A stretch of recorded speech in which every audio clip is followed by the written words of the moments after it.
and other technology use. I know I'm leaning on the cell phone piece right now because I know that's the particular interest, and you've been asking to talk about that policy for a while. Stages of the project on the next slide.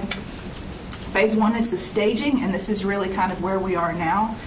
Guiding questions, surveys, engaging our essential partners, reviewing best practices. The second phase is the listening, and that's from mid-November through February.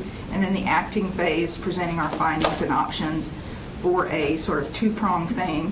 1, a 4 to 5 year ed tech plan and student devices.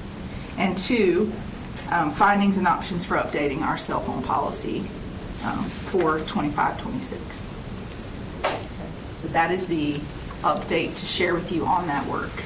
And I would like to go through and go ahead and finish the last 3 slides of this on the second item. Thank you. And then we can come back for any clarification questions that you might have. The second bit to share with you on the next slide is that we are beginning the work of developing district AI guidelines, frameworks, and policies. AI meaning artificial intelligence. And we know that this work supports our priority 3 of our strategic plan with operational effectiveness, and AIM 17, ensuring all students and staff have equitable access to technology, whether that be infrastructure or devices. So the next slide, our goal here is to develop a systems approach that builds a systems approach to artificial intelligence that builds organizational capacity and provides resources to support learning and operations. So we realize we have 2 sides of the house, right? We have our learning side of the house, which is the biggest side, and then we have our operations side, which supports the learning side. We want to have organizational capacity on both sides of the house with guidelines, frameworks, and policies. So they will support integrating and navigating generative AI safely, ethically, and responsibly. And we will develop a narrative that can be embedded into our website with all of the guidelines, frameworks, and policies shared there. So we're going to have 4 days. How are we going to do this? We're going to have 4 days of cohort cross-functional team work, and then work between those days so that we can vision, plan, and build frameworks, guidelines, and policies for generative AI use in the district. Now, what questions can I answer for you? Well, thank you, Dr. Crane. And in full transparency, Dr. Crane found out that we were putting this at the front, and as everybody in the room kind of heard, like at the very last minute, like 2 minutes before we started. So I appreciate your flexibility with that. And so let's go with questions, and they can be either on the technology responsible use policy or AI. Just let us know which one you're asking about first so we can flex in that. I see Ms. Edmonds has her hand up, and then Mr. Hershey. For the cell phones, Yes. Is there anything you can share with us that you heard from the student advisory team or the teacher advisory team? So I have not reviewed those responses that were collected, but I was there and present for both discussions. And from the student side, yes, students are aware that it's an issue. They are aware. And they know that something is probably going to occur, some new guideline or framework for when they have access to it, how they have access to it, and they understand that. And so do the teachers, right? So the teacher group does too. They understand that they desire some greater involvement in how we can, say, limit, but better direct the use of cell phones. And a follow-up? Yeah. Can you remind us how large those groups are? Roughly, how many students, how many educators are in those 2 groups? Just an estimate, not, The student group, we probably had 100 students present. And for the teacher group, there is one from each school. So that's a group of 200 total. And there's probably one from each school on the student side as well. Apologies for not being able to answer you exactly on that, but we probably had about 100 students present for their discussion, and around 100 teachers present for their discussion as well. Great, thank you. Mr. Hershey, Ms. Rice, and then Dr. Ng. So I want to extract the cell phone timeline out of this. I love the technology timeline, the AI work. But I don't think there's any reason for us to take until next year to implement a cell phone policy. And I'd like to see us consider taking steps so we can implement it for second semester, which is 3 months away. I think there are a lot of great models. I'm leaning on the Fairfax County Public School System model. The feedback, and I will forward you the feedback. I was forwarding it to Dr. Robinson. The feedback I'm getting from principals in District 6 is all positive. Please have a policy, because the policy, as it is right now, the high schools in District 6 all have different policies. Yes. The response I've gotten from teachers and families is all positive. Of course, there's making sure there's a cutout for, an IEP or medical reason or anything like that, and I have reassured people that will always be available. We're not going to not allow somebody to use a cell phone in those cases. You mean like glucose monitoring or? Yes. Okay. Yeah, that was actually the one that came up. So what I would like and what I'm going to advocate for is that for next policy meeting, we have a full draft for the cell phone policy. And whether or not we extract the cell phones out of the technology policy and make it separate for people to easily find and for us to reference, I can go back and forth on that. But I definitely want to see us push forward significantly in a significantly quicker way. I think when we lay it out there next month, we'll get a lot of feedback. And 3 months, again, is plenty of time for families and teachers and schools to prepare for what is likely to come. And so that's where I am. I think it's, what I'm hearing is K through 8 is basically no cell phone use from first bell to last bell. And then I think there's options for high school, which are either no cell phones, and some are doing no cell phones from first bell to last bell, and that includes during lunch and in the hallway. And others maybe permit in the hallway. I know the Fairfax County one permits between classes and at lunch. So some debate and conversation and feedback to do for that one, but also providing principals the flexibility. So if we do permit between classes and lunch, if they want to go further, that's fine, because I know some of them already are. Thank you. Ms. Rice and then Dr. Ng. Thank you always for bringing us something. Not quite sure if this was the good order at this point in time to discuss this. I'm a little bit different than you, Jim. I'm definitely not for pushing something that important that I know that even resonates with my household, other people that's also contacted me to do something so quickly. I prefer the timeline that we have because it is very important to get a larger sample than the 100 people of 160,000 students. Families. So we're talking about their families, we're talking about the students, and 100 people sample is not large enough for me to make a decision like that. I cannot say, the one thing that I think that is important is, and one of the things that we do sometimes is we need a district policy that's going to make sense across the board, and too much of this flexibility that this principal can do this and that. I think it's going to cause us a lot of confusion. I'm looking at data. When we think about the students who will most likely get in trouble are students that look like me. When there's conflict, and I'm being very open about that. And that's what we see through data, through our behavioral data that comes through and things like that, until we can train people on how to be a little bit more empathetic and open. And so I think those things are important.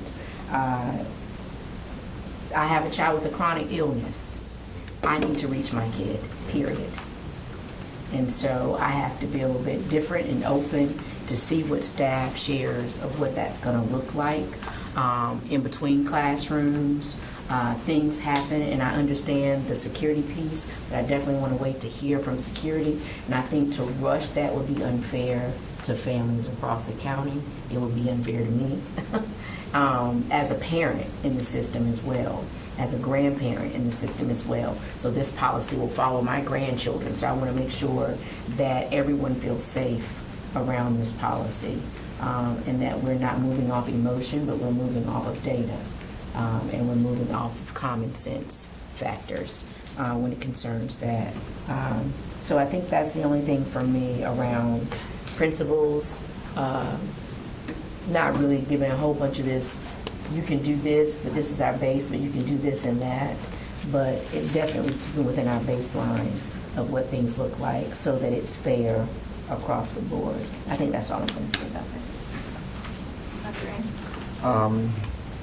Thank you so much for bringing this forward. I think, I mean, from talking to a lot of people now, I think that is a prominent issue on parents' minds, and I tend to agree with Ms. Rice in terms of having a good period of time to listen or to figure out kind of what the population is thinking. And are we going to be using like thought exchange or something to that effect to gather some information, feedback from the community? I just curious what your thoughts are, what your plans are for that. My understanding at the moment is that there will be a survey. I'm not sure of the deployment and operation of that survey. Yeah, I think, like Ms. Rice kind of pointed out, there are some nuances to what goes on in real life, in terms of the need for using a cell phone or in certain circumstances versus the effects of having the cell phone as a distraction in the school. So we do need to take a look at it seriously and look at a good period of time, I'm flexible in terms of the amount of time that's needed to do this listening, but I do want to make sure that we get a good chance to hear what the people in the community are thinking. Thank you. Mr. Chair Hagerty. Thank you. And I apologize. I wasn't expecting this to be first on the agenda. So if I say anything that's been duplicated, It's okay. or you've already answered, please just let me know. I do want to thank you for bringing this and the approach that we're taking here. This is something that has been on the mind of parents and school personnel for over a year. I've had the opportunity to discuss this with principals and parents at our BAC meetings. And, I think I've told a lot of you this before. Our current policy dates back to a time when we were also concerned about pagers and two-way radios from Nextel. Technology has advanced Deep in my head now. so far, right? Since we considered this, and when we consider other smart devices, we have mobile phones and ways to contact kids, but then the whole smartphone technology, the Apple Watches, Bluetooth earbuds, everything that's in there, it's time that we take a look at this.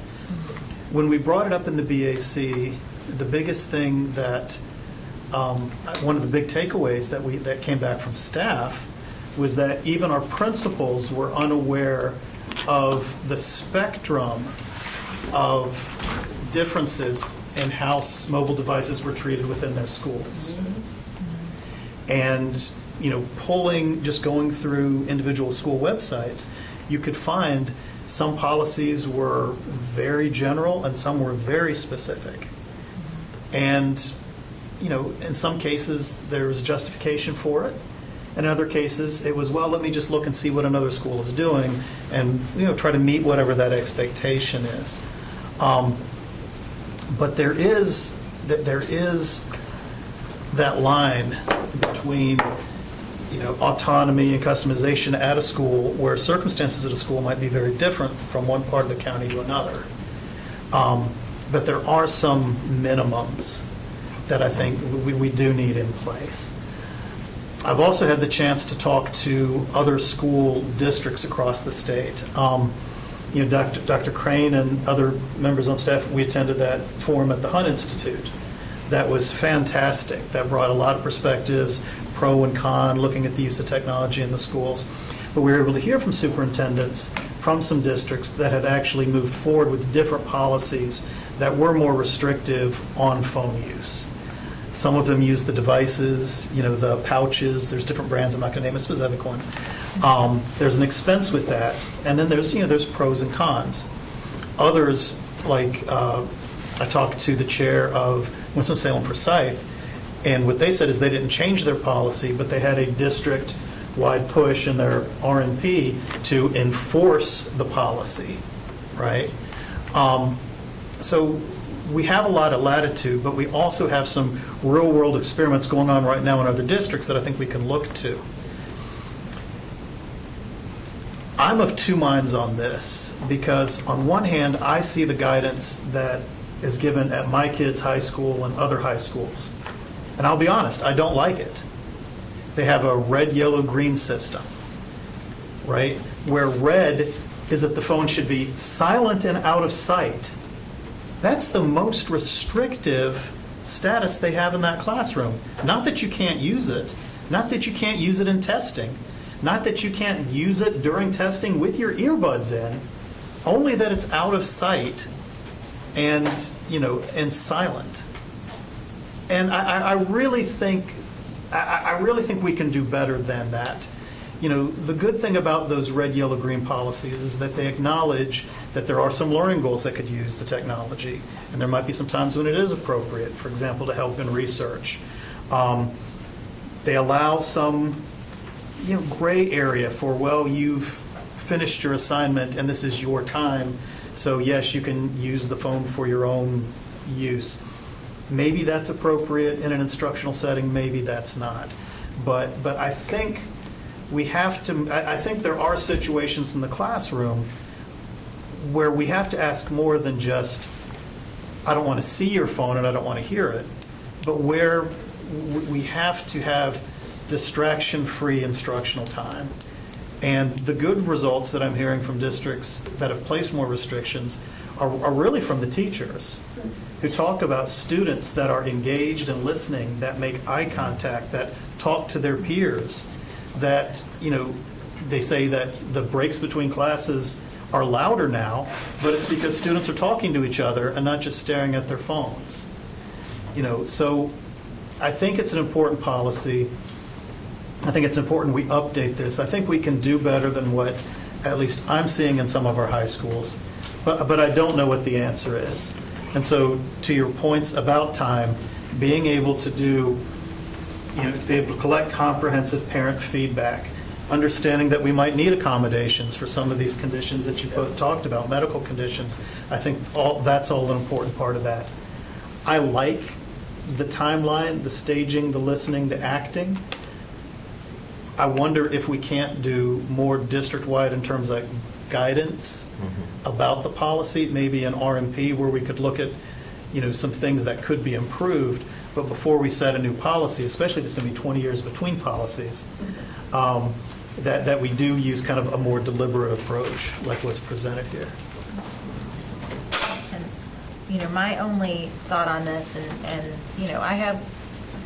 I understand the expediency of the timeline. I understand the wanting to be more thorough with the timeline, so I don't have my question is, we've been in a world where cell phones are the norm. Landlines are not the norm for at least 20 years at this point. Some of us longer. And so what I think we also need to look at is a communication plan to parents, not only that we are looking into this, but what our expectations will be once this policy is done.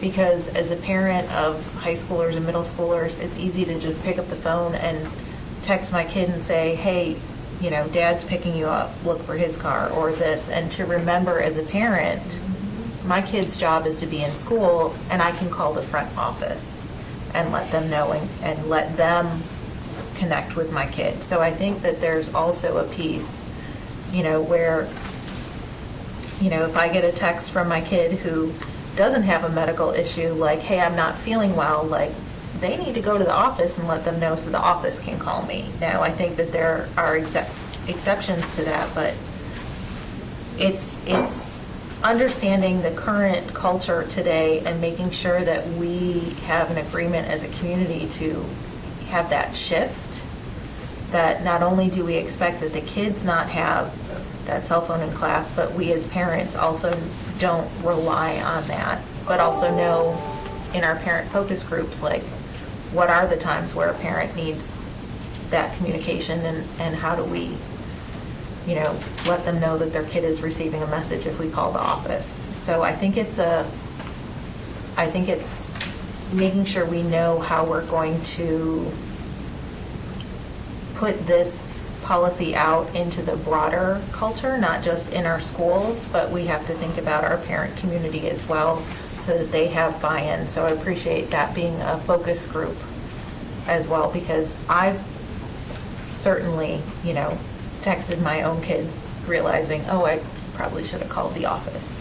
So, and a lot of it, I'll say, came because we didn't have a bus. And so it was like, hey, I need to pick you up, or dad's gonna come pick you up. And so for me, that's what I was thinking as a parent, whereas I've had those pieces. So how do I retrain my brain to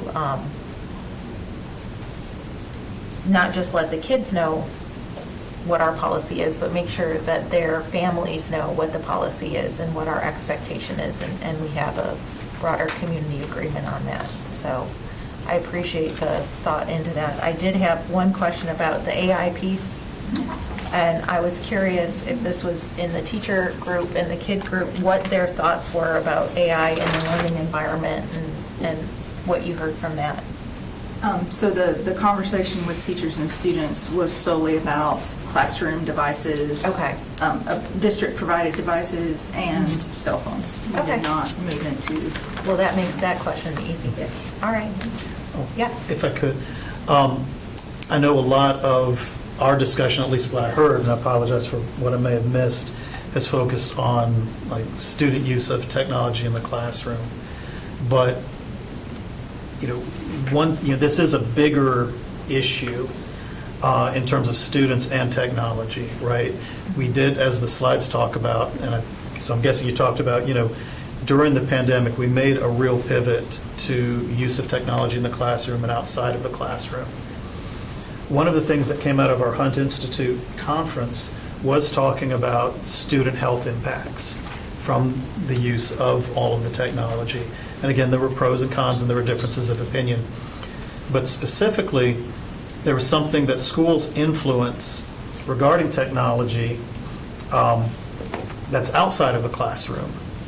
And that is when we have so much homework that now is submitted online, we have a lot of teachers that set the deadline for that homework as midnight, the day that it's due. And one of the things that was recommended, obviously you've heard this so often, is that our students need sleep.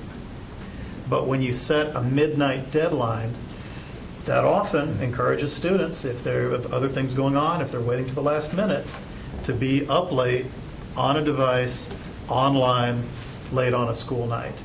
And I'm just wondering whether it's in policy and rules or procedures, if that's something that we want to look at, that if we couldn't ask district-wide that we have a certain limit on how late those assignments could be turned in, maybe 10 o'clock versus midnight, or something that just doesn't help facilitate students being online, on a device, on the internet, so late at night when they really do need as much sleep as they can get.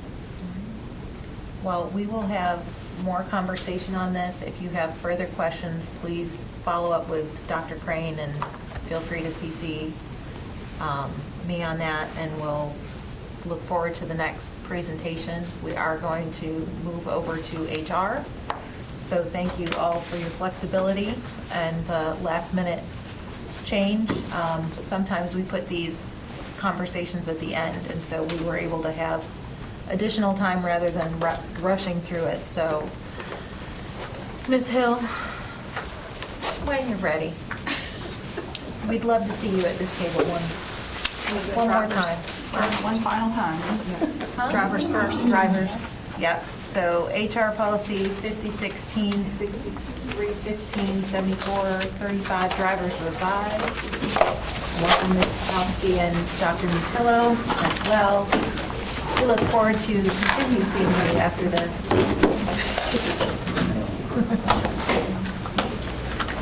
I have been on the public thank you tour of Kendra Hill, so just one last time, Kendra, I want to just publicly thank you for everything you've done, not just at the policy table, but, everything else that you do, and I am sad that this is her last meeting as well. She has a great team behind, and certainly will bring other folks in, but I've worked only closely with Kendra since my time here, so thank you, Kendra. But maybe we'll see you in a couple weeks at the School Boards Association meeting. You will. So I will see you all there. And I'll continue to work with the policy process through my other role. Well, thank you all. And let me just say it's been a pleasure working with this board and you all working with us as we try to move the personnel policies along. We really appreciate the input that you all have provided and information for us to go back and look at and review and make sure we're doing what's right and in the best interest of our employees and ultimately our students. So thank you all for your support and your work, hard work that you all do every day. And I look forward to working with you in my new role. So hope to see you guys in a couple of weeks. We will start with the driver's policy. So as you know, we presented this policy at our last meeting and had really good feedback from you all, and we took that feedback and did some more review of the policy. One of the significant things that we did was to move some of the more detailed information out of policy into R&P so that we could have some flexibility in making sure that we respond to the needs of the district and work through any questions or issues that may come by having it in R&P. So I will just review. We did not make any changes to Part A from our last meeting that we had. And you're on the policy, right, Kendra? I'm sorry, yes, policy 5016/6315/7435. So Part A of the policy dealt with school bus and activity bus drivers, and we did not make any modifications to that section from the last time. The blue in this policy shows changes that the staff made to our current policy, which is 6315. As we talked about last time, one thing that we're doing is recommending that this policy be added to both the community section as well as the personnel section of the policy manual, which is why we've changed the numbering here to 5016/6315/7435. So Section A deals with school bus and activity bus drivers and just added some additional information with regard to those drivers, making sure that they're cleared through human resources and our risk management team as well as our transportation team. Section B of the draft policy, again, we did not make any changes between our last meeting and this meeting, but this section deals with drivers of other Wake County vehicles and the requirements for those drivers who may be driving other vehicles other than buses or activity buses. Section C and D are the sections that we did modify. So Section C dealt with approved school volunteers, drivers, or coaches who are driving students in private vehicles for school-sponsored activities. Again, as we discussed last time, it makes it clear that the recommendation or the preference is that students be transported in school vehicles, but we recognize that sometimes transporting students in personal vehicles may occur, and in those instances, that would be allowed for transported in personal vehicles for school-sponsored activities.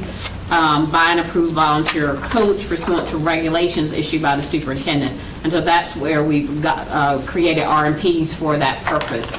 And then making sure we put people on notice that if they are using their private vehicle to transfer students, that the private vehicle is not covered by the school system's insurance.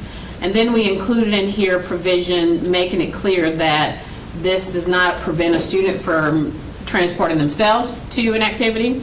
Also, parents or guardians are able to identify other people that they want to transport their kid, and that's not something that would be covered by the policy here. Any questions on section C? I appreciate that being cleaned up and not having the additional waiver piece Yes, there absolutely. to add a step. So thank you. Yes. And many thanks to Mr. Bell. I know that sometimes pains him to not have that waiver be a part of something. And let me just say with this policy, and thank you for mentioning Cecil Bell. We work with our risk management team, Cecil Bell and Trish Philbrook, who is here today, and as well as previously talked this through with Darren Coe in our athletics department. We also talked with our principal division of AP and principals to talk about this. So we have tried to gather some information in the hopes that we can make this something that the district can use and we can put out these expectations. And one of Cecil's most important things was making sure that we had people on notice that vehicles, when you drive your private vehicle, that is your private vehicle insurance. And that's not something the district is deciding to do. That's state law. And so we really wanted to make that important for our folks who may be driving to know and understand that. Well, Ms. Fieldberg, please let your team know we said thank you, and thank you to you as well. And I didn't mention Trish Posey, who also joined us in our discussions as well. Section D of this policy deals with emergency situations, unexpected situations where we may have to transport students.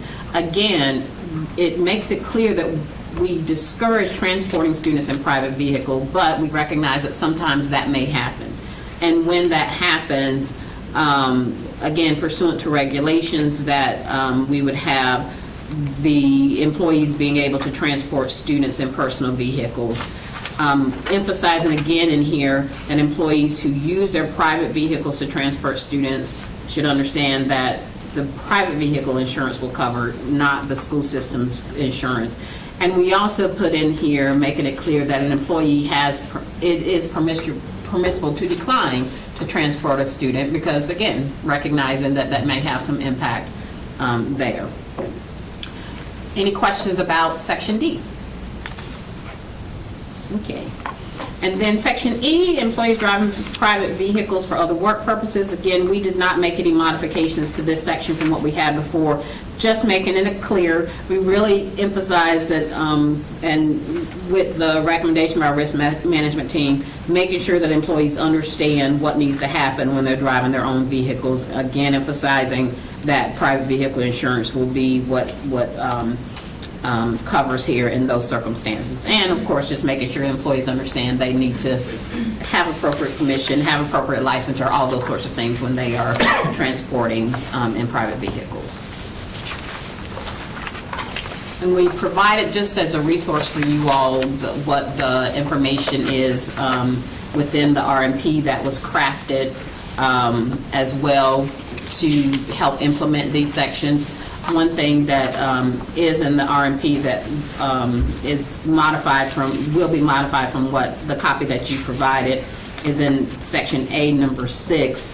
The RMP says that the parent or guardian of any student passenger must complete the risk management form 1713B, given permission for the student to be transported in the private vehicle. We've modified that because to be consistent with the form that does not no longer has a permission statement in there, but just again a notice to parents that they are that this child is being transported in a private vehicle. So we've changed that, deleted that last phrase, and rather than the parent completing the form, it says that the parent must sign the form. So that's a modification we'll make to, as we move to finalize the RMP and get the superintendent's approval for that. I just had a question in the RMP for number one, because we're talking about like athletics, which can go late into the night. If the principal or designee, does the coach then become the designee or the athletic director? In terms of making sure, determining whether a vehicle is available, yes.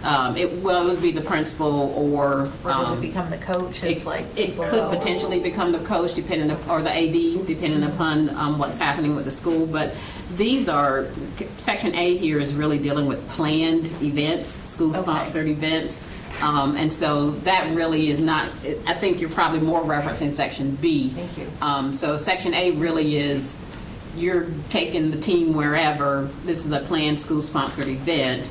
This is a situation where we do a check first to see if we have a vehicle. Is there a van? Is there some other school vehicle that can be used for that transportation? And then making that determination to use a private vehicle if we can't have that.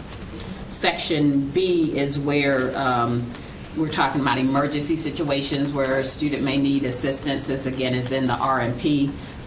And that is where the principal or designee would first check to see if there's a vehicle available. That could be, the AP that's at the school late or something happens with a kid and trying to get that child home. That could be a coach or AD reaching out to see if there is a school vehicle available. If it's coming back and there's no one picking up the kid and phone calls are being made and all of that, but there's there's not a team van or anything available to transport a kid where you may have to do a private vehicle. I will tell you that we are planning to provide guidelines to our staff to help implement the regulations. That's something that was requested through some of the feedback that we received, and it's something that we, as we talk through how this would operate, making sure that we would provide that information. Some steps to take. Have the kid reach out to their parent. Maybe the parent doesn't answer a call from an unknown number, things like that. Different steps to try to identify how we handle these situations where we might have to transport kids. Are there any other questions on drivers, either the policy or RMP? Dr. Ames? Yes, thank you. I was exactly thinking about, it's all about the logistics and how to implement it, in real time. Having that form 1713B, where is it going to be at? How quickly can we have that filled out at the time that we need it? And so those are the questions in my mind. But I'm glad that you're already thinking about that. Yes, absolutely. We are thinking of that. I may not be here to finalize it, but we are on notice, and we'll plan to work through that to get those guidelines together once the policy is approved and we're ready to move forward with the RMP. Chair Hagerty. Thank you. So I really appreciate all the work that's gone on into these revisions. As you know, I had many reservations. I think other board members did too, particularly about sections C and D. I think it's important that we acknowledge there are a lot of enrichment opportunities for our students that require transportation. And the more complex we make the process, the more we discourage those activities. So I think this is a good solution to the problems that we raised. I don't know if, we'll still see some schools discourage certain events or participation, but I believe this is a good place to start, and we can start, and then if we see adverse impacts, we can come back and look to evaluate and look to revise it at a future time. Absolutely. Thank you. Thank you. Coach Hershey? No, I appreciate all the work you've done. I didn't have anything else. No, I'm just making sure, because you have brought up a lot of good points as well from your experience. I think they really tried to touch on everything. I think, as the chair said, it's a good foundation, and we'll see how it goes, and we can always revisit. So thank you for the work. I appreciate it. And again, you all's input was very helpful in us going back and looking at that, and so thank you all for that. Okay. Is there a Okay. motion to approve this policy for first reading? So moved. Second. All right, motion by Ms. Edmonds, second by Chair Haggerty. All in favor, please say aye. Aye. Any opposed, nay? All right, moving on to parental leave, which I believe was a holdover from last time. Yes, parental leave is a holdover, and this is our last leave policy that we are bringing to you. We made it. We made it through the leave policies. Very, very happy for that. Right before you leave. Right. Leave before I leave. Parental leave is a policy that we have created. It's not one that's in the School Board Association manual. It's one that we put together, like we've done with several of our leave policies, to give a little more direction to our employees, find a place where they can quickly gather that information that they need about policies and their leave policies. And so we broke this out as a standalone policy to pull together parental leave information. We have with us our our head lead of our leave specialist, Desiree Brown-Patterson, who works intimately with our parental leave matters and helps guide us. So if there are any detailed questions that you have, Desiree will be our person answering those questions for us today. But we did make sure that what we were saying here was consistent with the practices and things that Desiree helps to oversee for our employees and those who do our leave work with our employees. So this policy breaks out the leave requirements. A lot of it is consistent with what's in the DPI manual. One of the things you will notice is from our last policy to this policy meeting, we added some changes in here because DPI actually completed their integration of the paid leave policies, which had gone through a rulemaking process and then now is in the manual. So you'll see some strikeouts here and there in the policy where we have updated the draft that we had. This is not an update that comes from the School Boards Association or any of that, but because this is our own crafted policy, but we've updated that to reflect the things that came out through the rulemaking and DPI benefits manual process. The first section of this policy lays out paid parental leave, and which went into effect, I guess, last year that the state did. So this lays out some of the definitions, eligibility requirements, and how our employees take leave and how the state has defined some of those requirements in order to take leave, requirements with regard to which parent gets what type of leave and for how long, and how you document the events and use leaves for those purposes. This really does track the information that is in our in the DPI manual, and we make reference to that section in the DPI manual. The way it works right now is that the birthing parent can receive 8 weeks of leave, of paid leave, and the other parents can receive 4 weeks of paid leave, all over a 12-month period. It's not a leave that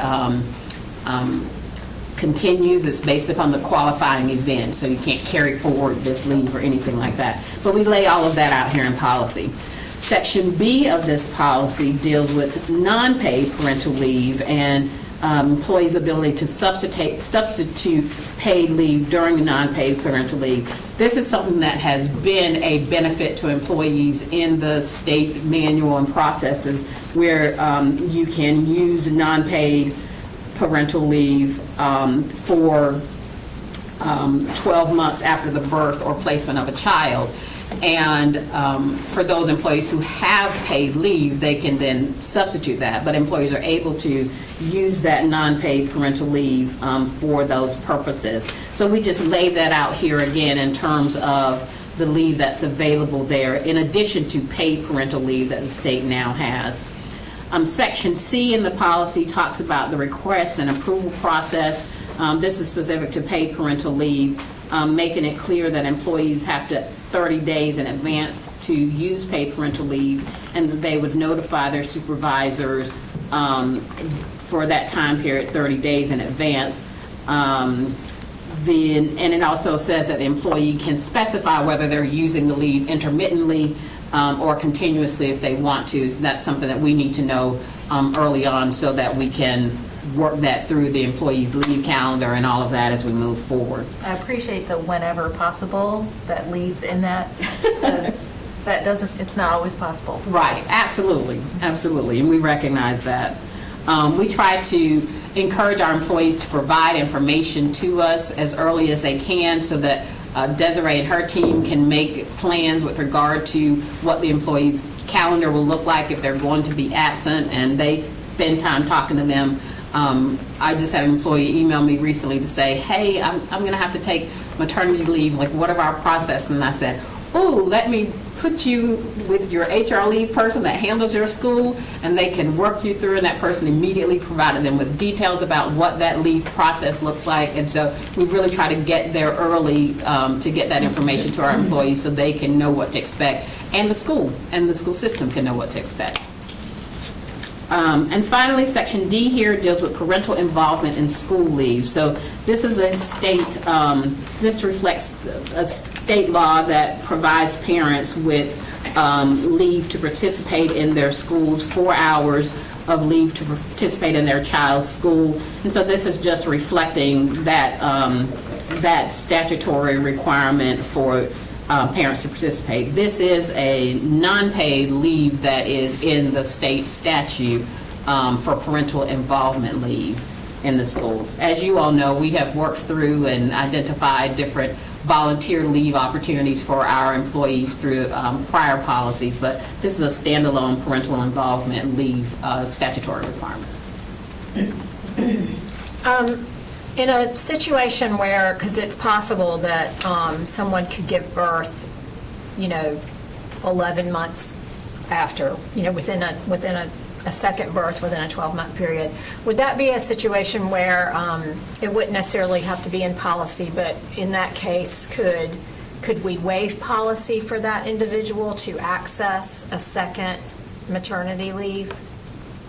So are you Parental leave? Are you specifically talking about like the paid parental leave process if someone gives birth? And so again, it's the qualified event that triggers the paid parental leave. So the second birth would be a new qualifying event, essentially. Okay. Hold on, Desiree. But Desiree may have more No, information. that's why you're here, Desiree. That's why you're here, Desiree. Thank you.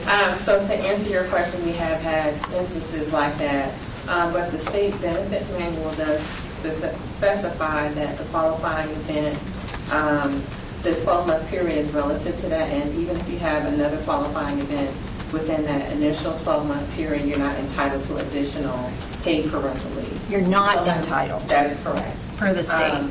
For the state, to be able to access the paid parental leave. So it's not like you get another bucket of paid parental leave, but you do have the opportunity to take parental leave, which Kendra was referring to, the non-paid parental leave for 1 year relative to that new qualifying event. And by non-paid, if the employee had accrued sick leave, could they use their accrued sick leave for that Yes. non-paid? Okay. Yes. But they've already used that sick leave because that kid's in daycare. Right. Well, maybe. I mean, the Maybe. difference is that because they do have the paid leave, so we didn't have the paid leave before. So they would be using sick leave to run with, with the right is to a non-paid leave, and you can use your sick leave to run. But now they do, in fact, have the paid leave, which is very helpful, and they can use that for some of that time period and not have to exhaust their sick leave until later, potentially, not as much of it. They have at least 8 weeks, for example, for the birthing parent, where they otherwise would have been exhausting sick leave, but they don't now for the initial birth because they have paid parental leave for the initial birth. And so then, Desiree, thank you for that correction because I thought it was the trigger event. See, experts, it's good to have them around for that. So Let's see, other questions? Ms. Rice and then Dr. Ng. Just for clarification, it's kind of Desiree question. Take her, To you- clarify, I know, since you're leaving, that's right. So to help me understand a little bit better, that's just the state. Can we adjust, or we have to follow? I know the state is always the base of what the minimum that we have to do, but can we do anything different? I'm just, in reference to what Ms. Edmonds says, I think all of us around the table are like, that doesn't happen, I've got kids, yeah. So how do we support our staff who is choosing to incorporate a amazing career with being with us and now also have a family, to not have to choose? Well, I think in the example that she presented where you have another qualifying event happening within that initial 12-month period, there are other types of leave available to an employee. So if someone determined that they wanted to use the paid parental leave in lieu of their sick leave for the initial qualifying event, so that recovery period that Kendra was referring to, where someone normally would use sick leave, employees are not required to use sick leave first. They can actually move directly into paid parental leave and not use any of their sick leave. So with the second qualifying event for a birthing parent, for example, if the employee elected not to use their sick leave, they actually have that sick leave to use later for that second qualifying event. So they still would be able to be paid. And in instances where if it's a birthing parent and the person happens to be a teacher, they still have the ability to tap into extended sick leave and other annual or personal leave. And for the recovery period, we would consider that a medical leave. And so employees do have the option to request to use donated leave. Okay. I think I'll ask some more questions a little later. And I wanted to respond to yeah. the initial question that you asked. So, because in addition to what Desiree described, I think you were also talking about, could the district do more, right? Could we Right. go beyond what the state requires? And we could, but that's going to require local leave that the district would have to pay for if we're doing something beyond what the state is requiring. So that's certainly a decision that the district could do, but that would require calculations of, trying to approximate what would that look like and how do we build that into the budget in order to provide that extra protection there. Okay. I think I'll tap into some other questions later through an email, because, Okay. it's not exaggeration, but it's reality. Sometimes things can happen during those birthing processes and stuff that takes it out longer than what's necessary, and then having the kid should not, anyway, that's a whole nother. Absolutely. And there are different industries, agents, different places where people, different states even, that handle leave in separate ways in terms of, for example, family medical leave and making that a paid family medical leave rather than non-paid, which is what the state does. But those are all things that have costs associated with them, and it's just a decision to be made about where you are budgeting and providing for if that's something that you want to do. This is North Carolina's first step towards that. Other states actually have paid family medical leave that they've done beyond the non-paid that the federal government requires. So it's just a decision-making process that happens there. That's good. I'm just concerned about people having to use all of their leave. Staff should not have to use all of their leave to have a child. We need children. We love children, We do right? love children. And so those are just thoughts. Right, and, there's a whole plan, unplanned, anyway, That part. that we can go into, but I wonder also if that's something that as we look forward to our next iteration of the legislative agenda, if we want to delve into, leave based on what we've heard here, like how we can be more supportive, not just for Wake County folks, but at the state level. I know there are a bunch of other lobbying organizations that work for paid parental leave. And just getting this at the state level is a big piece. It was huge. Maybe we can now recognize that things don't always happen in nice, neat 12-month Right. packages. Dr. Ng. Yes, thank you. Just for clarification, I was reading about, having spouses who are both employed by the school system.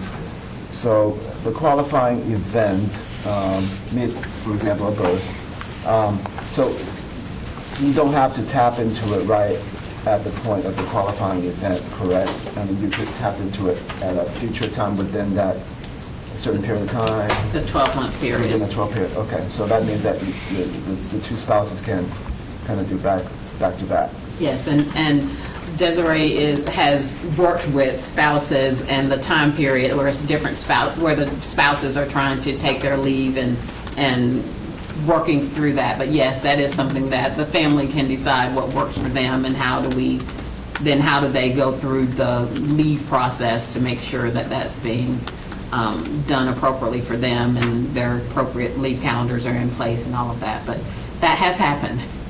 So it doesn't, just for my clarification and understanding, it doesn't have to happen concurrently, but it does have to happen within the 12 months of the qualifying event. Right. Okay. It doesn't have to be at the same time. Yes. Yeah, I wasn't sure about the time frame that you would be able to tap into that under the qualifying event. Yeah. So I can remember a case where we had a dad who was taking his leave time later than, and working through that process with the dad, taking the later leave time to be there for the kid, and how that impacted all sorts of things. But we got that worked out. And so yes, they get to figure out what works for their family, and then we try to make sure that it works consistent with the requirements. Thank you. Thank you. Hargitay? Great questions. I want to get back to Ms. Emmons' question, because, it does seem to be something that, as important as well, I guess, I think on one hand, it would be pretty infrequent, I would think. just playing the odds, right? But it's so important, in addition to looking at it as something to consider on our legislative agenda, maybe it is something to look at as a budget item.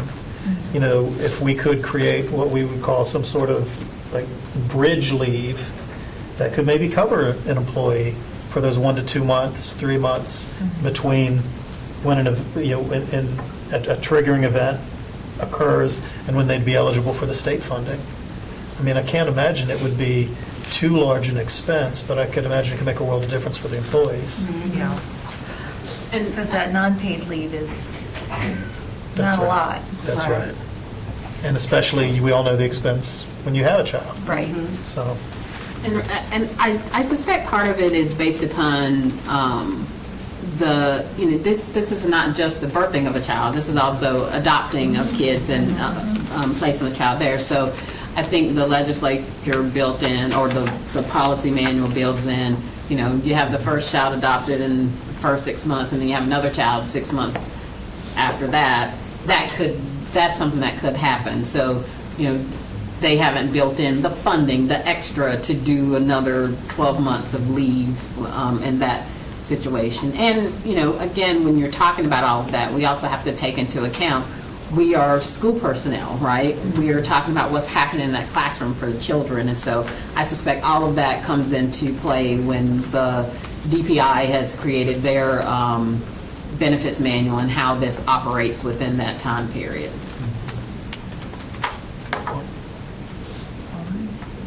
Well, is there a motion to approve this? So For moved. first reading? Second. Okay. Motion by Ms. Edmonds, second by Dr. Ng. All in favor, please say aye. Aye. Any opposed, nay. And we will work on this in our legislative agenda and see any potential budget pieces that can come forward on this as well. So I think substitute teachers are next. Yeah, can- And thank you, Ms. Brown Patterson, for your expertise. Just before you go, I just want to thank the board as we come to the conclusion of our leave policies. I think sometimes you don't always see the work that you do at this table and the impact that it has on employees. Our leave policies were all over the place. No fault or offense to anybody, but having these done now, and being able to send guidance and clear policies to supervisors and employees when they ask. It's not just the parental leave, but the educational versus the professional. Just the first few months of this school year, being able to get that information clearly. There's some of the most, I don't know if we could ever do a count of accessed policies, but they've got to be some of the most accessed policies that we have in HR at least. So I just, appreciate it. It's made a big difference, I think, in the guidance and the support HR can give to supervisors in schools. So thank you for going through all of those leave policies with us. And AJ, I'm glad you mentioned that, because one of the things that, I'm sorry, Dr. Matilda, one of the things that we've recently gotten questions about is our volunteer policies and people wanting to help out with our folks in the West, and how do our volunteer policies do that? And we're able to clearly talk about, if you're volunteering for a Wake County entity that is providing support to the West, you can do that. That's something that you guys made happen in the last few months that has become a really critical thing for our employees. And we've gotten questions from multiple places about that in this particular circumstance. But it's a great policy that you all put into place that our employees can now use to help out, in this case, our state citizens in the western part of our state. So wonderful leave policy, and thank you all for your work on that. Thank you for that reminder. Okay, substitute teachers. So this is a policy that is in the School Boards Association policy manual, and we have just incorporated some changes here to reflect our manual. Our policy information comes from actually our old leave policy, 3800, 4800, section 11.1.1, which has all sorts of stuff in it, 3800, 4800. But we have incorporated into this policy in blue some pieces that come from that manual. It is just a general policy that talks about our employment of substitutes, how we employ substitutes, making it clear that the information that we're checking and employing substitutes, recognizing substitutes as employees of the school system and that they're subject to the same responsibilities as the rest of our school system employees. Section B talks about the assignment and selection of substitutes, and our substitute team that we have in HR does a wonderful job of bringing substitutes on board and providing information to our principals. Sometimes we have principals who are looking for substitutes who are licensed in a certain area for a long-term substitute position, and our substitute office provides them with people who are licensed in those areas who may be able to provide that long-term assistance. So that's what Section B talks about. And then Section C talks about when our instructional assistants operate as substitutes and what that process entails. I will tell you, in Section C, there is a sentence added about complying with Policy 7207 on instructional assistant duties and responsibilities. We were, at the time that we drafted this, planning to bring all of those policies at one time, but we decided to be a little more conservative, thank you, in terms of the policies that we brought forward, so we wouldn't have you guys here for a really long time. And so we do not have Policy 7207 drafted right now. It's something that we're anticipating for the next meeting. So if to do what we normally do, we would just recommend changing that to say, shall also comply with board policy on instructional assistant duties and responsibilities. And that way we're not referencing a particular policy number, if that's okay with you all to make that modification. I'm also wondering if this is a policy we anticipate coming in November, right? November, it's still October? Yes. Okay. Is it, I'm looking at Chair Haggerty, is it possible to delay this to another meeting so they can be concurrent, or maybe this could be, or would this be a technical correction to add that policy number in once that policy is in place? I'm going to look ahead at the November calendar, but in general, there is some advantage to not referencing the specific policy number, just because then if there are other changes in the future, you don't have to go back and make that one change to this policy. The benefit is if you give a specific policy number, then people know where to look. Right. So that's kind of what I'm thinking. And I don't mean to interrupt. No. Since you brought it up, I'm trying to think of things we did in the past. One suggestion, you could, I think, as a technical update, just add a hyperlink. If you want to go with a more generic language, just describing the policy without a policy number, I think as a technical edit, you could add the hyperlink later once that policy is adopted. Just as one option. And just for clarification, technical correction comes to you on the consent agenda. That's true. One read does not require a second reading, does not require a formal presentation, but you will see a précis and the revision in the back. And someone, either Dr. Robinson, superintendent, the board chair, et cetera, can look at that and go, yep, put that on the, that's the background process as opposed to policy committee passing and motioning, and then motioning and passing, right order there. And then moving to the board for formal first read, then a second read. The technical correction gets approved on the back end, sent on to the consent agenda, and then the change is made.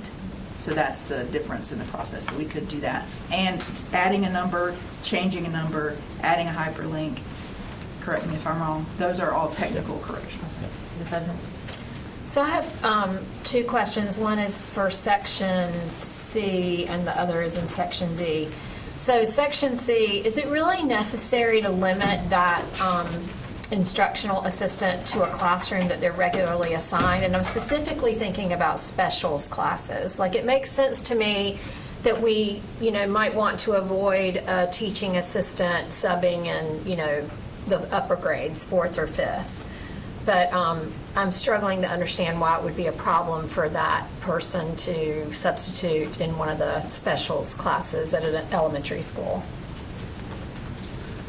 So I'll let AJ jump in as he has information, but I mean, generally, I think this comes up in the context of an IA who is working in that classroom that day and the teacher is not there. So if you're talking about substituting in another classroom, you're talking about pulling that IA from their primary assignment to go work in another classroom in the building, and generally leaving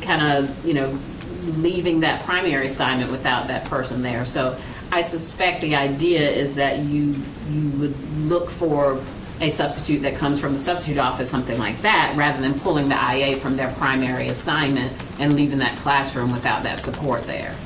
And I'll say, as someone who, did substitute teaching, going into, generally, this is for a special education classroom, it's the IA that is assigned to that class that knows all those kids anyway. So for me, as I was subbing, to sub in even as IA was much more helpful because I relied on their expertise in knowing the kids than, so, I mean, I understand what you're asking, and at the same time, I just want more flexibility for our specialists, that it's okay if the sub doesn't understand music or foreign language to just be able to put on a video that day. Yeah. Sorry, I didn't interrupt. No, I'm done. I can also take a look, because I know the state governs IA as substitute pay, so it might be a state requirement that that it has to be that particular classroom. I think the reality also is that because of our ratios, we don't have IAs often assigned to just one classroom. They are covering multiple, so there is a little bit of flexibility built into that because they are normally covering multiple. We can look into additional flexibility as well. And I would want, principal input, because they may like it structured like this and stated like this, and I would yield to them. They know better than I do what they need in their buildings. My question with D, section D, is I'm struggling with that 4 or more consecutive weeks to notify the parent.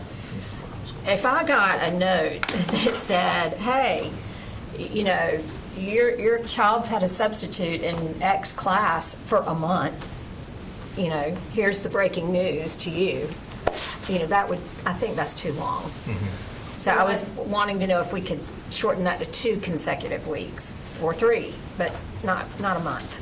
So my experience is that if there is a substitute that's in the class for more than a couple of days or so, that the principal is already communicating if they have to have a long-term substitute in that class. They communicate. You don't think so? Okay, I'm seeing no's. I Okay. think it's dependent on, Depending on the person. Okay, I understand that. This provision here is specific to the Title I schools and some notification required for our Title I schools. So that's what that provision is here. I'm hearing you say you want a, And I would say all the more reason that it should not take a month. okay. Like, So that's all I had. I'm losing, go ahead. Well, I'm going to follow up on her too, on Ms. Edmonds. And does the language, is it meant to specify a single substitute or any, like a substitute teacher could be different every single day? Does that, I'm just reading the I language. don't think it's meant to say, like, I think it's meant to say a substitute teacher, not like Miss So-and-so, the substitute teacher, but Okay. a 4-week period of having a substitute there. I strongly agree with Ms. Edmonds. It cannot be 4 more consecutive weeks because I hear about it, I have heard about it, that parents find out, oh my goodness, I didn't know it's been a month, and I would be pretty upset if I didn't know after like a week. Hey, we have a substitute teacher for a week, okay? But then you get into the second week, and there's no communication. I think that's problematic. So I think I definitely agree it should be shorter for every single school. So let me, I'm sorry, No, there go was another ahead, question. I was going to say, so first let me ask, as I said, this is referencing Title I schools. I think you guys seem to be talking just in general, not just Title I schools. Is that correct? So would the first thing be to remove the reference to the Title I and just say school principals will notify? Is that something you all are, That's what I'm hearing? I think regardless, right, as a parent, you Okay. want to know, what, because, for example, in our regional programs, I had an instance where there was no teacher for one of the regional programs for a while, and the other teacher was going back and forth. And you want to know what that plan is going forward. We also know from talking to principals, it's hard sometimes to fill those positions because you don't, maybe no qualified candidates apply. Right. And so just letting parents know, hey, we're looking for this, there's an absence, I think is just good communication, and it shouldn't be principal dependent or Title I dependent. We know our Title I schools sometimes have a harder time filling those positions, but I think we're at a point where all of our schools are struggling to fill positions just because there's nobody in the pipeline. And I think it's just good practice of communication. I completely agree. I don't really have to say much, but agreeing with the same thing around, because I was going to say no about the substitutes. I had a student come to me and say, we need help. We still have a substitute. This is their senior year, it's English 4, and they don't have anyone in there that's qualified to teach them what they need right now for their English 4 class. It's their last year, and we know at this time students' writing skills and everything really need to be on point because they're going to come to the real world and go into college. And so English 4 is important. So I agree, particularly it shouldn't be about just a Title I only. It should be across the district, and the burden should not be all upon principals, whoever's in control of those steps on other levels to help principals out because they're already overwhelmed with things as well, that we somehow figure out how to see who's still doing what, kind of like how we, I saw I'm going in circles, but Like a designee. right, kind of like the same thing that we're doing, I forgot, in the other area where it's not completely on the principal, but the district is, I forgot what we just did recently, but anyway, it fell on the district to pay attention to what was going on to a degree. So I don't want to belabor the point, but I agree with across the board. And that communication is always the thing that causes a lot of stuff to de-escalate if parents know and partner with our parents to understand that, so they can get their kids some extra help in some areas if they need to, or so that they'll know to connect with other resources within their school base to get their child some help if that child is particularly struggling in an area and we have a substitute teacher. That's the thing I'm concerned about, academic achievement. Chair Hager, I see your hand coming in and out, whether Yeah. you want to or don't want to, so I want to give you space. I've been thinking back and forth with it. I'd have a question about other parts of the policy, but I mean, specific on this one, I mean, what's the expectation? I mean, I agree that more notice and transparency is a good thing, so I'm not arguing that, but it's not like the school isn't trying to fill the position. Oh, no one's saying that. Okay. Yeah. And, No one's and, saying and just that. because, we'll get these, contacts from parents, my child has had a substitute for 2 weeks or 3 weeks, I demand you to do something about it. Mm-hmm. And I mean, short of going out on the street and forcing someone at gunpoint to walk into the classroom, I don't know, no, but I mean, I'm saying you can't force people to come in and take a job. When we have incentives, we have recruiting, we are doing so much. We have one of the highest fill rates So in for- the yeah. state For me, in terms of our it's- vacancies. And so I think the transparency is good. This is why I was waffling back and forth, because Yeah. it's sort of, it gets me up because it's frustrating to be in the situation where we can't provide full-time instruction in all of these So classes. no firearms necessary. I think for me, it's to, just acknowledge Yeah. and let parents know, like, hey, because some principals will say, hey, we anticipate, we have a vacancy, we anticipate there being a substitute. While we fill this position, we're just letting you know, and when it's filled, we'll get back with you. I mean, that, to me, is a whole thing. And I know some parents may come in and want to know, like, well, what's the plan, what are you doing? Well, a lot of times, there's a PLC that can help that substitute, right? So you can say, like, they will be working with our third grade team or our, English department in order to make sure that your child is meeting standards, right? Like, just letting folks know as we're trying to fill this vacancy. Because sometimes, because it can take a while to find a qualified person, especially if we're looking in like a CTE position, or foreign language, or, something very specialized. I think for us to be more forthright with what's happening stops any concerns of why didn't you tell me that this was a thing, because we're letting folks know. And so it could just be, maybe there's a form letter in HR that principals can fill out. Hey, we want you to know, and I had this at the beginning of the year where my child's math teacher left.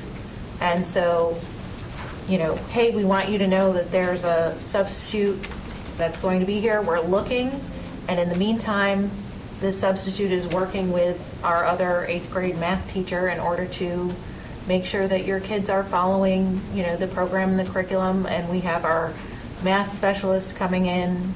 And so just letting parents know on the front end stops a lot of like worry and confusion on the back end.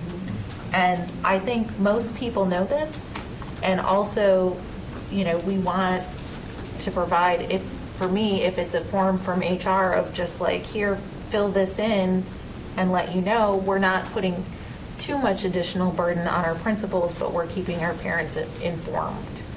For me, because otherwise I'm sitting there going, hey, do you have a teacher yet? What's going on? Let's give it, knowing full well from being here that it takes time to find, especially a math teacher. But like, when you don't hear from the school and you hear from your kid that this is happening, you're going, well, so that's where I'm at. And maybe it's not 2 weeks, maybe it's 3 weeks.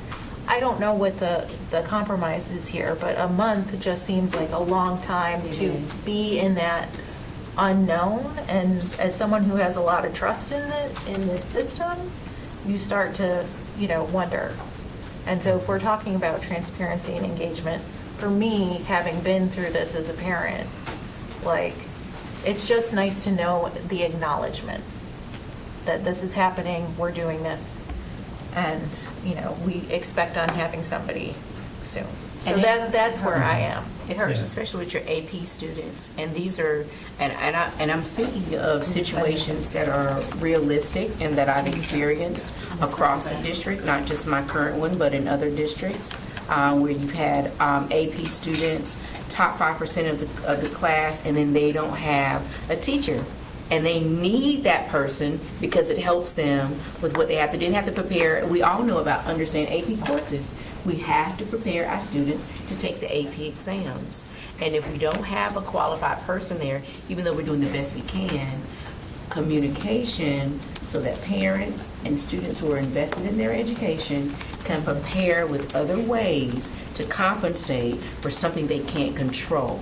And so all we're wanting to do is make sure parents are aware so that everybody can be a partnership in this education process so that they can prepare for the things that they cannot control and can find another resolve so that their student can learn. And that's just reality of what I've seen.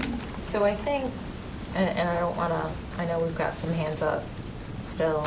I think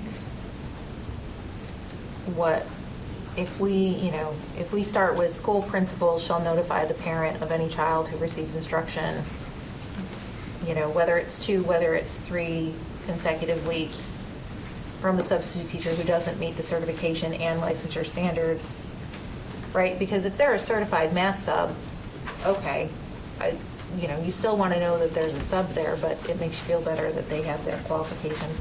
But I think just letting folks know what the plan is. Ms. Edmonds, do you have? I wanted to formally propose, thank you, I wanted to formally propose 2 weeks, and I also just wanted to say, in addition to all the logistical type things that Ms. Rice brought up about parents having that opportunity to try to compensate if they're able, it also, we talk a lot in various meetings on various subject matters about building trust with our families and community. And that's just, this is a baseline to me. It supports that building of trust, you know, that we're going to share with you when things aren't the way we'd like them to be, such as having a sub for that long.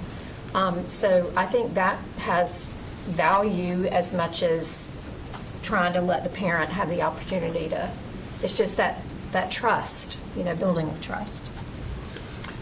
So, Mr. Hershey and Ms. I think Ms. Rice raises a really interesting point at what I'm taking away from her, and I'm not sure that we should get into it right this second in this policy, but when we communicate with parents and it's a long-term sub who may not have the certifications,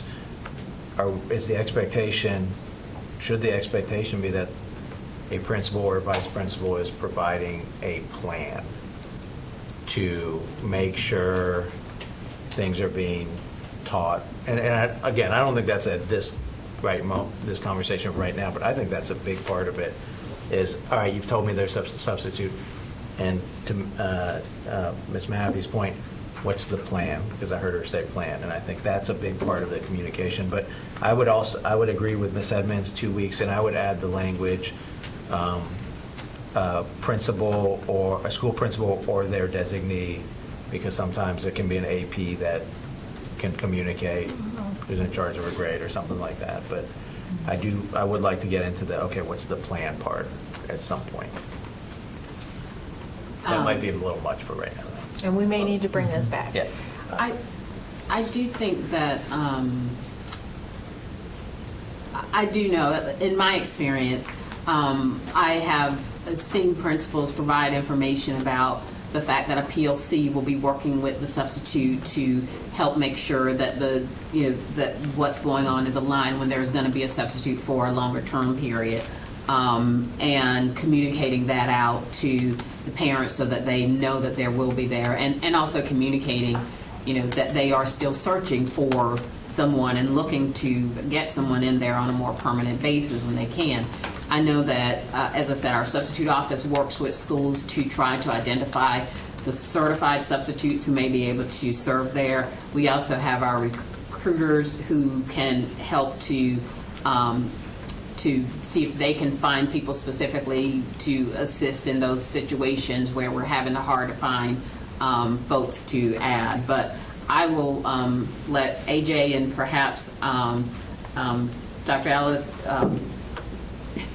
You nailed it. I mean, Okay. you said it perfectly. Almost always is the PLC that pull together all the plans because they plan together. So very accurate. Oftentimes, if it's very extended, they will have a teacher rotate in. They just have the sub to go into another teacher's class while that sub fills in for a class that has had a teacher absent for a long period of time.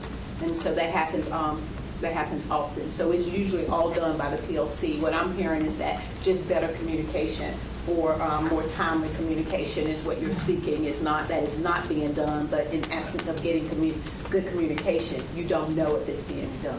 Right, and it's, right now, it is school by school, it's department by department or principal by principal, and so to have some expectation, right, 2 weeks, you can understand. I know from being here that it takes more than 2 weeks to hire and onboard a teacher most of the time.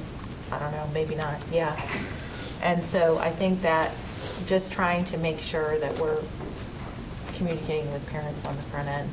I'm also going to recognize that it is 11:30 and our school safety piece is an hour expected. And so I'm going to say, Ms. Woodson, we're probably not going to get to it today for the full 60 minutes. So because I think it does deserve the time that is here, and I don't want you to rush through it. So you're welcome to stay, but you're also welcome to go, and we'll put this on the November meeting because I think it's something that we absolutely need to take all of our time to address. And so I don't want you to rush through that, seeing as we're having a robust discussion on substitute teachers, and we still have one more policy to get through. So, Mr. Haggerty. So I did have another question about the policy. I like the new language in here in section A about just making it clear that substitute teachers are considered employees of the school system and subject to the same responsibilities. But then my question is, what sort of work do we do to bring substitutes up to speed on what those policies and procedures and those responsibilities are? For example, we've had situations that have been brought to our attentions of substitutes photographing students or sharing things on social media that might be against the district's social media policy. Is there any sort of training or orientation, or how do you make sure that the substitute teachers understand all the policies that would apply to other WCPSS staff? So there is substitute orientation that happens when they come on board through our substitute office. We also have substitutes participating in our beginning of year training, although we probably need to do a more pointed focus on that to make sure that we have all of them ensuring that they are doing it like the rest of our employees are doing it. But we do have opportunities to do that both through the orientation, first our initial orientation that they do as employee orientation, and then the work that they do as substitutes through the substitute office. But I think we can make a note of trying to focus on getting our substitutes and making sure that as they come in with our annual training that we have our employees do that to make sure that they're on board with our beginning of year training as well. Great, thank you. And I know I've gotten questions from some of them through that training, so I know that at least some of them are doing that, but we can certainly put forth a greater focus on that. Thank you. Yeah, and I could just add a little bit to that. Substitutes, when they hire, they do go through the orientation process, and they have their own orientation process. We also have an annual renewal process, so that would also be a good place for us to look to see what policies do we need to emphasize during that annual renewal. So we can take a look at a couple of those things. Thanks. So what I'm going to suggest, since we had a lot of discussion on this policy, is to come and bring this back in November so that we can see the language, that we're not discussing it in first reading at the table, to make sure that it's where we feel settled on this, especially in regards to that 4-week, 2-week notice, and making sure that we're able to move forward with it then, rather than trying to get it out now and then have another discussion on first reading. So we will table this one until November, but we'll make sure that Ms. Woodson goes first with school safety in November. Dr. Robinson, if you're listening. Okay, and that will give Dr. Matillo some time to get feedback from principals about the 2-week versus the 4-week. And again, Yeah. just the context is, this is really referencing right now, or it was in here, but because of the Title I school notification requirement, but what we're hearing from the board is that you want to broaden it to more communication in general if there's going to be a longer-term sub or a sub for a longer period in the school, other than kind of a daily sub here or there. Yes. Okay. Yeah. And we'll look to how we do that, since we may not want to lose the federal requirement for the 4 weeks, but also include the 2 weeks that the board's suggesting, so we can look at that language too. Thank you. And that- Student teachers. Student teachers. So this is a policy that we are migrating over. It's in our existing policy manual as policy 3511, student teachers. And we're essentially migrating it into the new numbering system with a few very minor modifications to the policy in terms of, changing student teacher program to educator preparation program. And we added language in the very last paragraph about removing or a student teacher if they are unprepared or they've otherwise violated board policy. That's something that we've added in to modify the policy. But this would basically be a migrated policy. We have the original adoption date and revision dates on here, and then there would be a new revision date added for the policy. Any questions? I did have, yeah, go ahead, Ms. Rice. So I'm just curious of the language that we use, if the student teacher's presence is determined. How are we? Is detrimental to the welfare of the students or the school system. And again, that's in our current policy language. I think it's more of the student teachers themselves. It's probably less of presence and probably more of just if the student teacher is detrimental to the welfare of the students or the school system. But the presence basically meaning them being in the classroom. Well, would we And- say, is it really presence or their behaviors? Right, conduct. or Yeah, something. conduct, Conduct, because when you acts. say presence, that's a little bit biased for me, depending on who is determining that person's presence is or isn't. So Okay. I would really like for us to look Change at that to that. conduct. Yeah. Conduct or whatever else you might feel, but not someone's necessary presence. Yeah, and how we say something about performance or. Yeah, it should definitely be data driven. It shouldn't be, Yeah. that's Say too conduct or subject. performance. Yes, please. Mr. Hershey? So how, I'm reading the language of student teachers shall be determined through cooperative involvement. How involved is human resources in this, especially when it comes to assigning student teachers to a school? And let me just say, this is because I have a school that has a whole bunch of student teachers, and then I have schools that don't have any, and we talk about, how does this impact a principal's ability to find a future student teacher to come into their school when they might be all at a handful of schools and not more broadly throughout the county? The entire student-teacher process does go through us in human resources through agreements with the different universities in terms of, do we ensure that there's an equal balance, or do we look to place student teachers at schools that may not have them or have had them in the past? I'd have to do a little bit more review about how intentional we are and can be about those placements. But they all do come through us, so if we want to look at that, we can certainly do that. Is our principals, I got one follow-up, are principals like reaching out and saying, send me your student teachers, and therefore, and they may know to do that, where another principal may not be, hey, I should be calling all these universities and saying, send me student teachers, and that sort of thing. And so I would like it to be, especially where we have challenges filling roles, when we have teachers missing, like, or get student teachers into some of those schools as well, and rather than all in a handful of schools, because some principals know what to do and others may not be as aggressive in that. But that's just my take on this. I'm curious, being a student teacher, and granted it was a long time ago, but I was lucky to have mentor teachers that I worked really well with.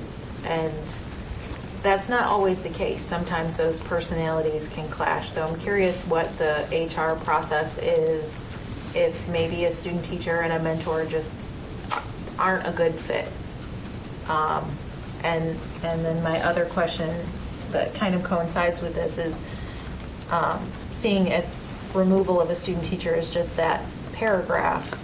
Are student teachers subject to any due process within the school system, or is there any conversation that they have with HR of like, this just isn't working with this particular teacher, is there another space for me? Because we do have, knowing that there's a teacher pipeline issue, and maybe some people, it's not going to work out, but, are we giving them all the, I know this is few and far between that this happens, but I just want to make sure that we're giving our student teachers the opportunities to succeed and not imposing any barriers, whereas maybe their mentor teacher just isn't a good personality fit with them. Yeah, it is, as you suggested, very rare that we would remove a student teacher. And the ones that I've been aware of, there is a lot of interaction between the teacher, the university supervisor, the principal. I mean, they're student teachers, right? They're not supposed to be perfect, and we want them to learn and grow and experience so that when they do get in a classroom, they can be strong teachers. So we are working with them just like really we would any other teacher who's having challenges, and our goal is, they're only with us in that assignment for a semester. So our goal is always to work with them so that they can remain in that assignment, get better, and still obviously provide for strong instruction for students. But that's also the goal of having the cooperating teacher there. Okay. So Ms. Harry, to your point, Ms. McGathy, is that in policy? Is that in a procedure? That thought process that you have to assure, because I had the same question. I would imagine that would be an HR procedure, not necessarily a policy. Right, that's what I'm asking. Is it like what you said? Yeah, I can look a little bit to see if we have it explicitly. Right. And it may be appropriate for policy to say, Right. like this, that we will work with student teachers, and this isn't the first option of just reassigning us. Because I know that's always our intent. Yeah. Right. But to your point of everything, literally everything that you just said about even personality conflicts, we don't want to create barriers. And I'm just curious if we actually do have that type of language, just even in procedure with HR. Yeah. It could be embedded in the agreement That was, yeah. that we sign with the university Okay. regarding having student teachers. I would assume that there is again, it's an assumption. Right. That there is language regarding conflict resolution and the kind of supports and the responsibilities of both parties, being the university supervisor as well as cooperating teacher and the school district and HR, et cetera. But again, that's an assumption on my Right, part. and the understanding for me is the academically unprepared of what does that kind of look like, and that can be something that can be answered for me later if possible. But that's a concern too when we talk about, are they not, again, it's always about who's doing who's in charge, to what lens they're looking through to determine if one of our student teachers are not academically prepared. And to say that to be removed, which means how did you even get in anyway if you weren't academically prepared? If we're going to remove you, if it's in the removal piece, how would we place someone in a position that wouldn't already be academically prepared to the first place, and who's determining once someone is in that they're no longer academically You prepared? can be academically prepared for classroom management and then hit that classroom Right. and not That's- be ready at all. right, and that's it the turns point, out. right. Dr. Ames? Absolutely. Yeah, I was just thinking about that very point, and to that word remove seems very final to me. And so I was thinking, like, should it say something to the effect of a student teacher's placement shall be expeditiously reviewed by the superintendent, or does it need to that effect where we're actually saying that we're going to be looking at it, maybe reassignment or something like that? And there are some things where, that immediate removal because you've done something so Sure. egregious is understandable, but, making sure that we're, getting our student teachers prepared for the classroom so that they can be successful, not only in their academic pursuits, but hopefully as future employees. Yeah. So let's focus on bringing this one back with updating that language, and that way we'll give our folks time to look into it and come back. I did have a question about HR recruitment, if I may, Dr. Nutillos, since we have a minute. I know of a former Wake County principal that got their educational degree in New York State, but came down and was a student teacher at our year-round school so they could graduate earlier, and then became a teacher. It was at Durant. Is that something that we do? Do we harness the power of our year-round schools in order to help education majors in at least secondary and or elementary to go faster and recruit from out of state? Yes, I know we have done that in the past, and we can certainly do that. Okay. Yeah.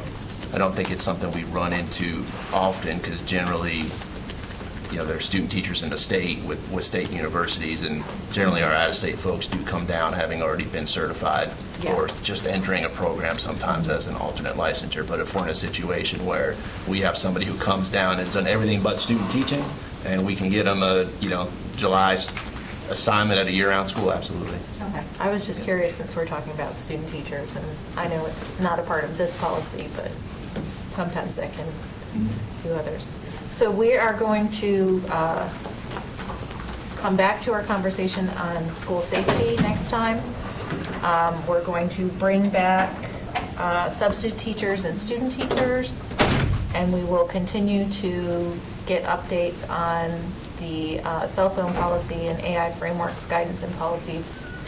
And so our next meeting is Wednesday, November 20th at 10 a.m. Ms. Hill, we'll see you on the 18th at the School Boards Association. Absolutely. Not in this capacity, but thank you. You're welcome. And- And one of the things Yes. I was going to add is that, since it was so useful having Desiree here, maybe one thing that the team can do next time is to have someone from our substitute office, as well as our student teacher, senior administrator that handles student teacher, come, just in case you guys have some additional questions as well when the policies come back.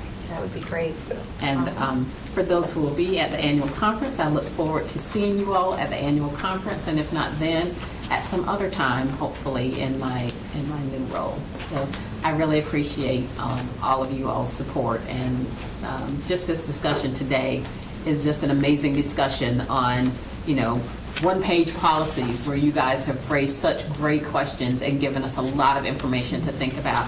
And so that's just the truly special board that we have here in Wake County. So I thank you all for your work and for the opportunity to work with you all. Thank you. Thank you. And Mr. Ramey, that's why we never use the two Q words, quick or quiet.